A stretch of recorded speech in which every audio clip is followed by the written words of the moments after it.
Sa mundo ng mga halaman, meron tayong mga sikat na pangalan na kilalang kilala na. Katulad na lamang ng mga sansevieria, mga monstera, philodendron, at yung mga pamilyar na sa atin.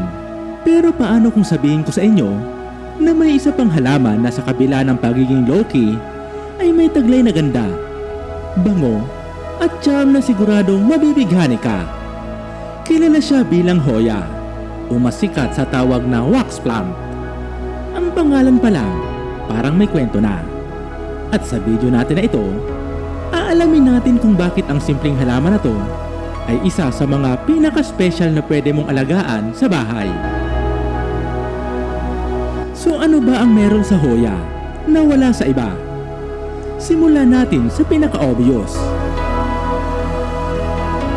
Nagtataglay ito ng maliliit, kumpol at mabangong bulaklak. May iba't ibang uri ang Hoya. Kasabay nito, ang iba't ibang amoy din ng mga bulaklak. May amoy tsokolate, may amoy butterscotch, at mayroon din na parang matamis na pabango. Pero ang pinaka-unique sa Hoya, halos lahat ng klase ay mabango at lalo itong humahalimuyak pagsapit ng dilim, lalo na sa panahong ito ay namumukadkad. Imagine, pag uwi mo galing sa trabaho o sa labas ng bahay, ay sasalubungin ka ng natural na pabango sa sala na talaga namang nakaka-relax. May iba't ibang uri ang Hoya plant. Ang Hoya ay parang isang sining na nag-e-evolve. Sobrang diverse ng halaman na ito. Ilan sa mga pinakapopular na Hoya ay ang mga sumusunod. Hoya melliflora. Kilala ito sa tawag na balik-balik sa iba't ibang lugar dito sa Pilipinas. Ang dahon ay matigas at makinis. Ang pinakakakaiba sa kanya ay ang mga bulaklak nito na naglalabas ng dark at malagkit na nectar na parang honey. Hoya pubicalix. Isa rin ito sa pinakasikat na Hoya sa buong mundo at native sa Pilipinas. Mayroon itong mahaba, gumagapang na mga stems at ang dahon ay madalas na may silver speckles o splash na parang pinintahan. Hoya bortoniae. Ito ang uri ng Hoya na galing talaga sa Pilipinas. Parang almond shape ang mga dahon nito na malambot sa pakiramdam kung hahawakan at nagiging pula kapag nasisikatan ng araw. Hoya carnosa. Kung nagsisimula ka pa lamang mangolekta ng Hoya, ito ang isa sa pinakapopular. Wax plant ang tawag dito at mabango ang bulaklak nito. Hoya mendorensis. Tulad ng pangalan, native ito sa Mindoro. May iba't ibang color varieties ang bulaklak nito, mula sa pink hanggang red, at madalas ay may mabangong amoy. Hoya imbricata.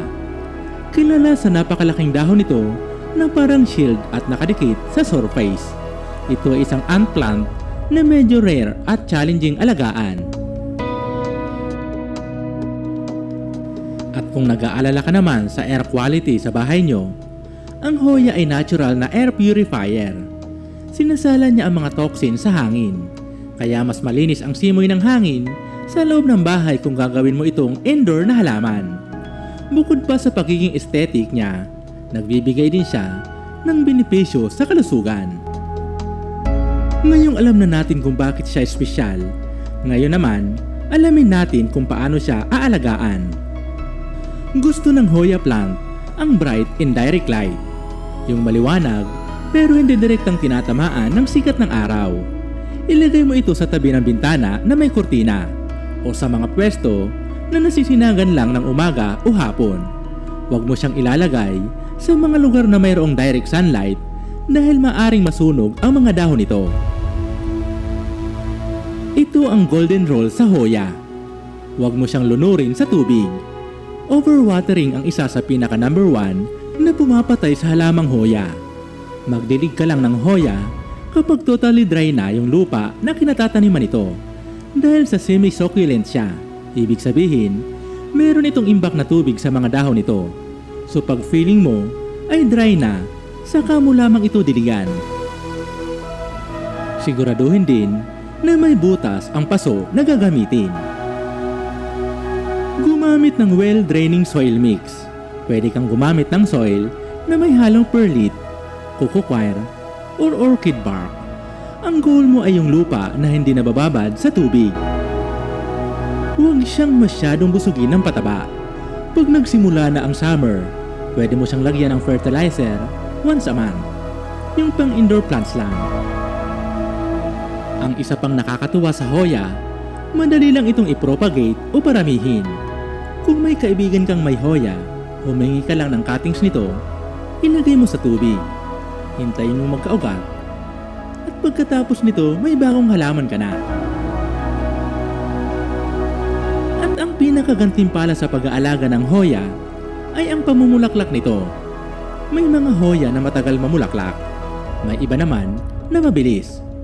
Pero once na makita mo yung unang bulaklak, yung star-shaped clusters na yan, iyan ang patunay na worth it ang paghihintay. Bihira sa mga halaman ang kagaya ng Hoya. Para itong isang taninhaga ng buhay na nagpapaalalang ang mga kahangahangang bagay ay hindi minamadali. Sa bawat araw ng paghihintay at pag-aaruga, handa itong kantimpalaan ka ng pambihirang ganda na hindi mo malilimutan. Ano ang masasabi mo sa halamang Hoya plant? Meron ka din ba nito? Ibahagi ang iyong opinion sa halamang ito sa comment section at babasahin namin ito. At kung nagustuhan mo ang video na ito, ibahagi ito sa iba at huwag kalimutang mag-subscribe sa aming channel para maging updated ka sa mga bago naming upload. Ito pong muli si UCL. Maraming salamat po sa panonood. Hanggang sa muli po. God bless.